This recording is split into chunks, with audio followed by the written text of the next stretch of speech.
قرآن مجید میں 5 جگہ اللہ کے حق کے بعد فوراً والدین کا حق ہے. وَقَضَىٰ رَبُّكَ أَلَّا تَعْبُدُوا إِلَّا إِيَّاهُ وَبِالْوَالِدَيْنِ إِحْسَانًا. تیرے رب نے فیصلہ کر دیا ہے کہ اس کے سوا کسی کی بندگی نہیں کرو گے اور والدین کے ساتھ نیک سلوک کرو گے. اللہ کے حکم کے بعد، اللہ کے حق کے بعد والدین کا حق ہے. سورہ لقمان میں انشکر لی ولوالدیک، شکر ادا کرو میرا بھی اور اپنے والدین کا بھی. اور سورہ بنی اسرائیل میں تو کیا تفصیل آئی ہے. اما یبلغن عندک الکبر احدہما او کلاہما فلا تقل لهما اف ولا تنہرهما وقل لهما قولا کریما واخفض لهما جناح الذل من الرحمۃ وقل رب ارحمهما كما ربیانی صغیرا. اگر تمہارے والدین میں سے ایک یا دونوں تمہارے پاس بڑھاپے کی عمر کو پہنچ ہی جائیں، انہیں کبھی اف تک نہ کہنا، دل نہ توڑنا ان کا، چھاتی چوڑی کر کے بات نہ کرنا، ان سے کندھے جھکا کر بات کرنا، ادب سے گفتگو کرنا. قل لهما قولا کریما واخفض لهما جناح الذل من الرحمہ، اپنے کندھوں کو جھکا کر رکھنا. اور پھر کہنا، اللہ سے دعا کرنا، رب ارحمہما کما ربیانی صغیرا، پروردگار میرے ان والدین پر رحم فرمائیو جیسے کہ انہوں نے مجھے پالا تھا جبکہ میں چھوٹا سا تھا. تو خاندان کے نظام کو مستحکم کرنے کے لیے 3 ڈائمنشنز ہیں. جیسے ایک کمرہ ہے، چوڑائی ہے، لمبائی ہے، اونچائی ہے. پہلے تو شوہر اور بیوی کے درمیان بانڈ آف لو.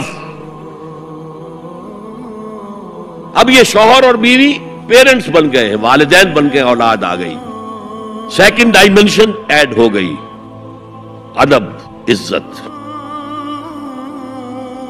اور بہن بھائی ہے، اخوت، جس کو کہ وہ کہہ رہا ہے جی ویلز بھی، فریٹرنٹی. خاندان کا ادارہ مستحکم.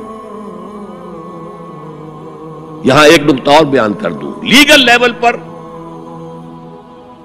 بیوی کے حقوق کم ہیں، شوہر کے زیادہ ہیں. الرجال قوامون علی النساء، سیدھی سیدھی بات ہے اور ہمیں ڈٹ کر کہنا چاہیے. یہ اس سے زیادہ معقول بات کوئی نہیں ہے. کسی ادارے کے 2 سربراہ برابر کے اختیارات والے نہیں ہو سکتے. لیکن اخلاقی طور پر جو ماں کا حصہ ہے، باپ کا حصہ اس سے 1/3 ہے. قرآن مجید میں آیا ہے نا، حملتہ امہ وہنا علی وہن وفصالہ فی عامین ان اشکر لی ولوالدیک. اسے اٹھائے رکھا اس کی ماں نے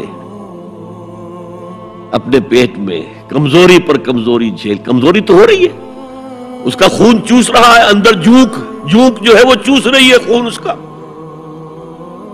اور سب ماؤں کو تو اتنی نرشمنٹ موجود نہیں ہوتی کہ آپ پریگننسی میں اس کے لیے ضروری نرشمنٹ فراہم کر دیں.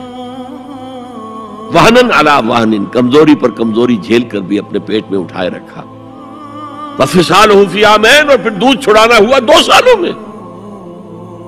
وہ جھونک جو ہے وہ پھر اس کی چھاتیوں سے چمٹ گئی. لہذا اس کا حق 3 گنا زیادہ ہے باپ سے. ایک صحابی حضور سے پوچھتے ہیں، حضور میرے حسن سلوک کا اولین مستحق کون ہے؟ فرمایا تمہاری والدہ. پھر پوچھا ان کے بعد کون؟ پھر کہا تمہاری والدہ. پھر پوچھا ان کے بعد کون؟ پھر کہا تمہاری والدہ. پھر پوچھا ان کے بعد کون؟ تو کہا تمہارے والد. 3 درجے. اور یہ جو فرمایا الجنت تحت اقدام الامہات، جنت تو ماؤں کے قدموں تلے ہے، یہ باپ کے بارے میں تو نہیں فرمایا. یہ ہے ایکویشن، بیلنس. اسلام قسط کی بات کرتا ہے، انصاف کی بات نہیں کرتا. انصاف تو یہ کہ آدھی روٹی ادھر دے دو آدھی ادھر دے دو، انصاف ہے، یہ اچھی چیز ہے. یہ قسط یہ ہے کہ بوجھ اٹھانا ہے تو جو زیادہ قوی ہے اس کو زیادہ بوجھ دو اٹھائے، اور جو کمزور ہے اسے کم بوجھ دو. یہ قسط ہے. تو اسلام نے عورتوں پر ذمہ داریاں کم رکھی، ان کے اختیارات کم رکھے، لیکن اولاد پر حق ماں کا 3 درجے فائدہ.